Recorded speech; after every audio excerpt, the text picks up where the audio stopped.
There's a reason therapists aren't supposed to tell anyone what you say in their office. Unless, of course, you say something that makes them think you're about to kill someone. Then it gets a little murky. In today's episode, we're heading back to the late 60s, California, where one therapist did speak up, called the cops, followed the protocol, and still, none of it mattered. What followed led to a legal firestorm, a lot of finger-pointing, and one of the most important mental health rulings in U.S. history.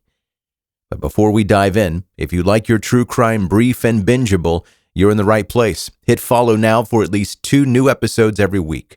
This is 10-Minute Murder. Let's get into it.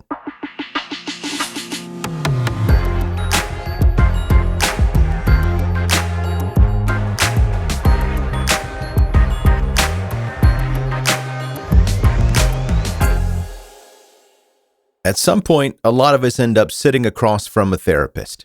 Usually it's to unpack something heavy from our past. Trauma, abuse, neglect, take your pick. We talk, they listen, maybe nod at just the right time to make us feel heard. Then they offer something helpful, a little clarity, maybe a plan.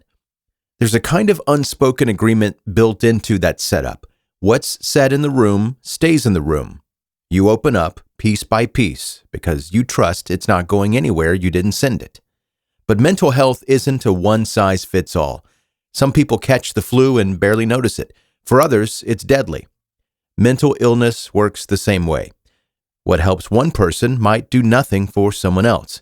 And when it spirals, it doesn't always just affect the person experiencing it. Unlike physical illness, we don't usually think about mental health issues as something that could affect the people around them. There's no contagious element. You can sit next to someone with depression and you're not going to walk away with it. That's part of the disconnect. The other part is so much of it happens quietly, internally. You don't always see it unless you're trained to look or unless the person opens up in therapy. But therapy isn't just about venting into a void.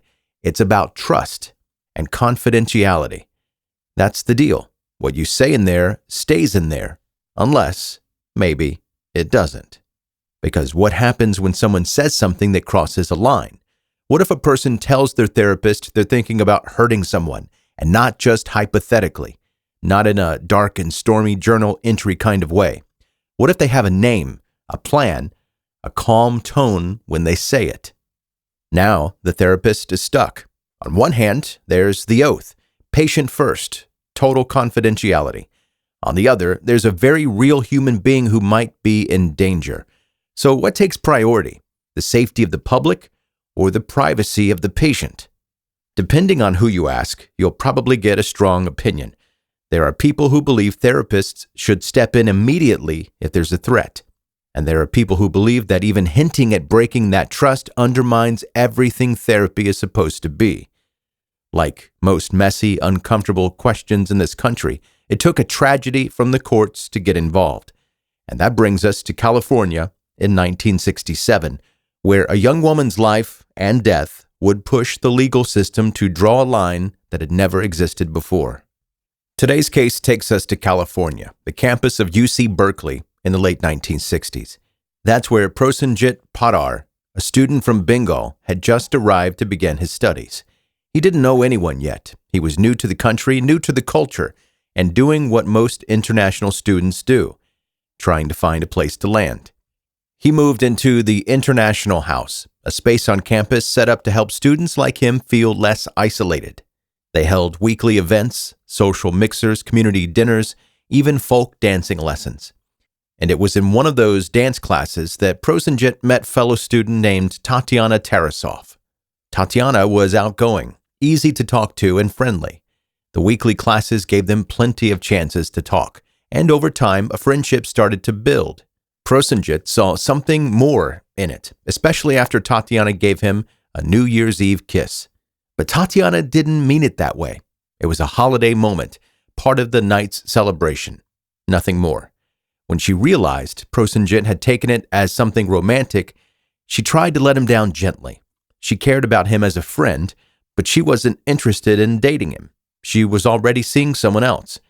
Prosenjit didn't take the rejection very well. He became fixated on Tatiana, obsessed with why she didn't return his feelings.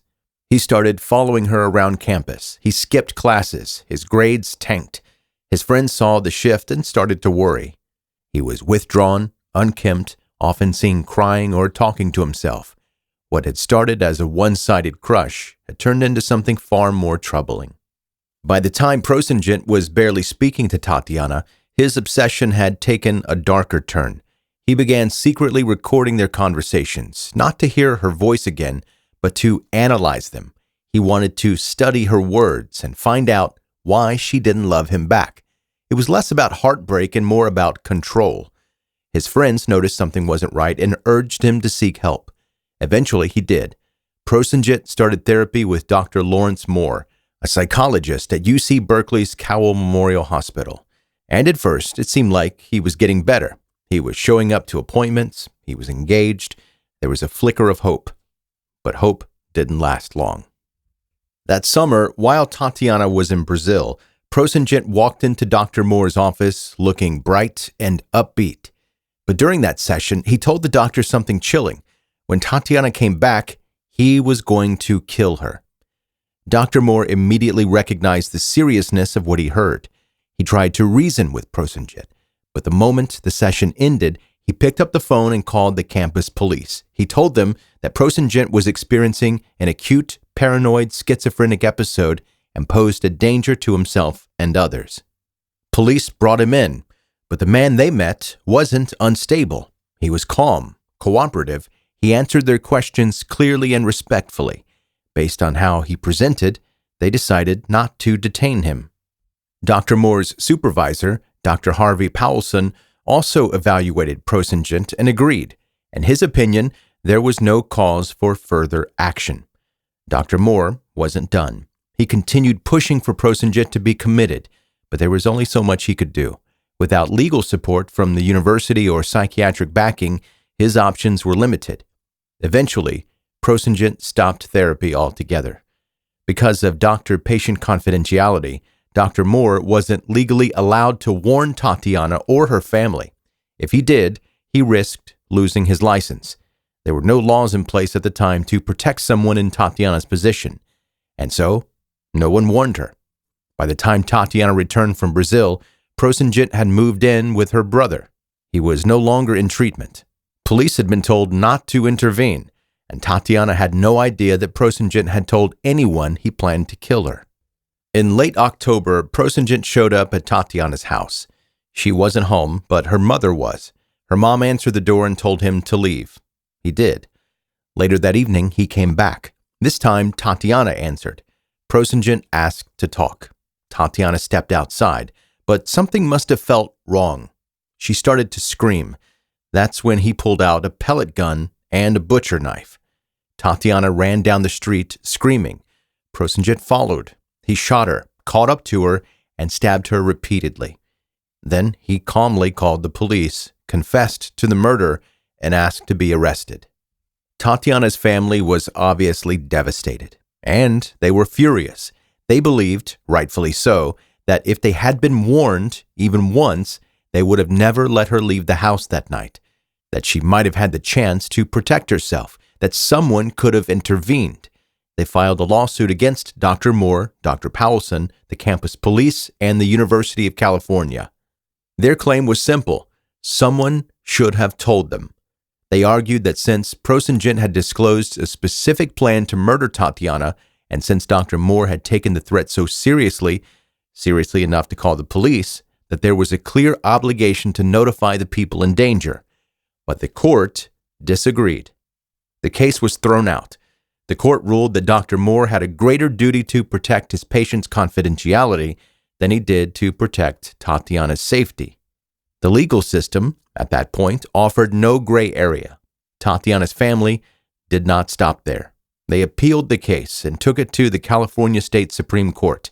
This time, the court acknowledged that no laws had been broken, but they agreed the case was worth reviewing. Initially, the court ruled that mental health professionals should have a legal obligation to warn anyone their patients might pose a danger to.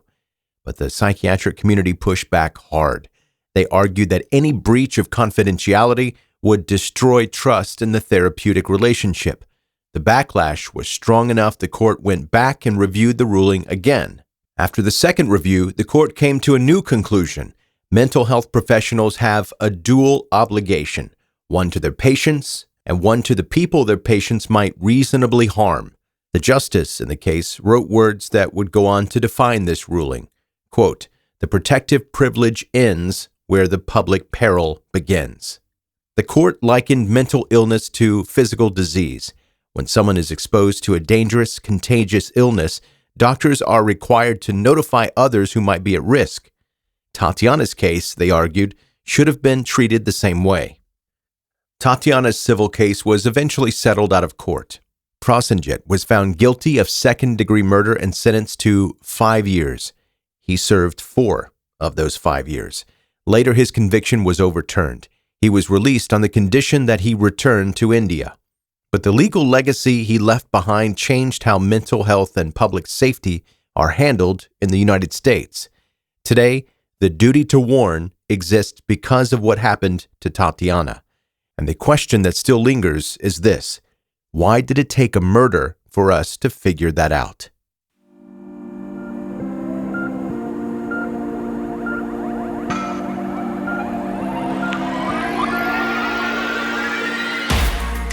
Thanks for listening to this episode of 10-Minute Murder.